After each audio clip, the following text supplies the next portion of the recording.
Sa bawat pag-alis ng isang OFW, may naiiwan silang piraso ng pusong durog.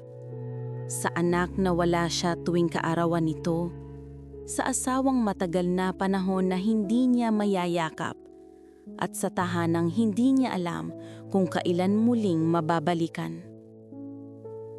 Sa ibang bansa, sila'y mga tahimik na mandirigma, nagbabanat ng buto, nagtitiis ng gutom, pagod, pang-aabuso at lungkot. Lahat para lang may maipadalang pera at maitaguyod ang pamilya sa Pilipinas.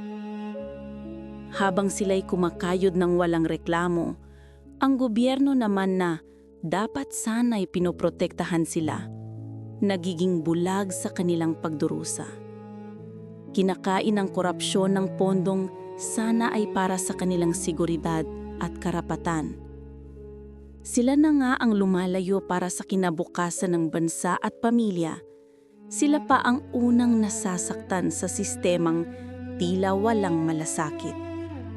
Habang milyon-milyong OFW ang nagtataguyod ng ekonomiya, may ilan namang nasa pwesto ang nagtataguyod ng sarili nilang bulsa. Mga bagong bayani, kayo ang isa sa tunay na haligi ng ekonomiya. Hindi kayo dapat ginagawang tahimik na biktima ng katiwalian. Sa bawat padala nila, ito ay may kasamang dasal. Panginoon, sana pag-uwi ko, may pagbabago na. Pero paano magkakaroon ng pagbabago kung paulit-ulit na kinukupkup ang mga kurakot at paulit-ulit na binoboto ang mga tiwaling politiko? At sa araw na magising ang bansa, sana hindi na kailangan pang may lumayo para mabuhay. Sana ang sakripisyo niyong luha Hindi na masayang sa bulok na sistema ng ating bayan.